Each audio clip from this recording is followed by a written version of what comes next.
दोस्तों, हिंदू धर्म में 33 कोटि देवी देवताओं की बात की जाती है, लेकिन क्या आपने कभी सोचा कि सभी हिंदू देवी देवताओं का जन्म भारत में ही क्यों हुआ? कोई भी देवता अमेरिका, अफ्रीका या यूरोप में क्यों नहीं जन्मा? चाहे भगवान श्री राम हो या भगवान श्री कृष्ण या फिर महादेव, सबके अवतरित होने का जिक्र भारत में ही किया जाता है। भगवान राम जो अयोध्या में जन्मे, भगवान श्री कृष्ण ने मथुरा में जन्म लिया, या फिर महादेव जिनका निवास स्थान कैलाश पर्वत और काशी बताया जाता है। दोस्तों, ये जानने के पहले आपको यह समझना होगा कि हम किस भारत की बात कर रहे हैं। आज जो भारत है उसे नक्शे के माध्यम से हम समझ सकते हैं। एक भारत आजादी से पहले का था और एक भारत प्राचीन समय का था। भारत के प्राचीन इतिहास का उल्लेख हिंदू धर्म के कई सारे ग्रंथ और पुराणों से मिलता है। एक जगह लिखा है, विश्व एकम कुतुम्बकम, जिसका अर्थ है यह पूरी दुनिया एक है। वहीं वसुधैव कुटुम्बकम का अर्थ है कि यह विश्व एक परिवार है। दोस्तों, हम जिस सवाल पर चर्चा कर रहे हैं उसका जवाब इन्हीं सूत्रों में छिपा है, क्योंकि आज हम जिस भारत को जानते हैं वो एक समय पूरी दुनिया में फैला था। उस वक्त भारत की सीमाएं समुद्र के चारों ओर मिलती थी। उस समय पृथ्वी पर जहाँ भी भूमि दिखाई देती थी वो प्राचीन भारत का ही हिस्सा था। तब इसे जम्बू द्वीप के नाम से जाना जाता था। जम्बू द्वीप का अधिकांश भाग वर्तमान एशिया माना जाता है। रामायण काल के साथ में भी जम्बू द्वीप, मार्कंडेय पुराण में भी इसका उल्लेख मिलता है। लेकिन समय के साथ साथ जम्बू द्वीप का यह भाग कम होता गया और समय के साथ साथ जम्बू द्वीप की सीमा सिमटने लगी। लेकिन आज से 1000 साल पहले भी भारत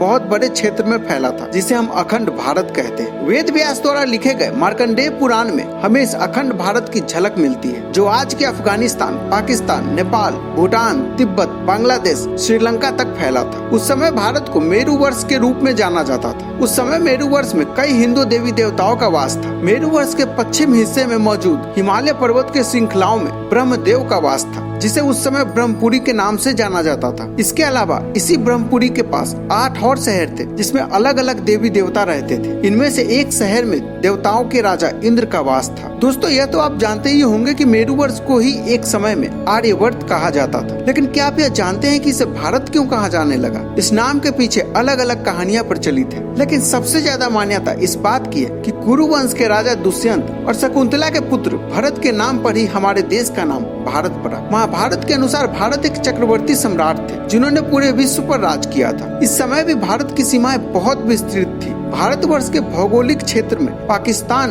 बांग्लादेश, श्रीलंका, नेपाल, ईरान और चीन का भी कुछ भाग शामिल था, और यही अखंड भारत आर्यवर्त के नाम से जाना जाता था। दोस्तों, प्राचीन भारत से ही भारत की संस्कृति और सनातन का विस्तार विश्व भर में होने लगा था। इसलिए दुनिया भर में सदियों पुराने हिंदू मंदिर आज भी कायम है। माया जैसी प्राचीन सभ्यता में भी हिंदू धर्म से जुड़े अनगिनत प्रमाण मिलते हैं, जो अमेरिका के कई देशों में फैली हुई थी। यहाँ तक कि थाईलैंड और इंडोनेशिया में भी हमें हिंदू धर्म से जुड़े कई प्राचीन मंदिर देखने को मिलते हैं। इनमें कई मूर्तियाँ तो कई 1000 साल पुरानी है। इंडोनेशिया के जावा में 10वीं शताब्दी में बना भगवान शिव का प्रमनान मंदिर के दुनिया के सबसे बड़े मंदिरों में से एक है। यहाँ भगवान शिव के साथ साथ कई देवी देवताओं को अलग अलग नामों से पूजा जाता है। इसे इसकी प्राचीनता के कारण यूनेस्को ने विश्व धरोहरों के रूप में शामिल कर लिया है। इसके अलावा थाईलैंड के राष्ट्रीय चिन्ह को देखे तो आपको समझ आएगा कि थाईलैंड का राष्ट्रीय प्रतीक गरुण देवता है। इसके अलावा दुनिया भर में खुदाई के दौरान हिंदू धर्म से जुड़े कई देवी देवताओं के चिन्ह और मूर्तियाँ मिली है। इससे अंदाजा लगा सकते हैं कि इस्लाम या ईसाइयत से पहले दुनिया भर में हिंदू देवी देवताओं को ही पूजा जाता था, फिर चाहे वो स्पेन हो या फिर रूस। दोस्तों, हमारे धर्म ग्रंथों में देवी देवताओं ने जिस भारत का वर्णन किया है उसका मतलब सिर्फ आज का भारत नहीं बल्कि समूचा विश्व हुआ करता था। इसलिए कोई भी देवता कहीं भी अवतरित हुआ हो, वो कभी न कभी भारत का ही हिस्सा रहा है। दोस्तों, आप इसे कैसे देखते हैं हमें कमेंट करके जरूर बताएं। फिलहाल इस वीडियो में इतना ही। मिलते हैं अगले वीडियो में हिंदू धर्म से जुड़ी एक और नई कहानी के साथ।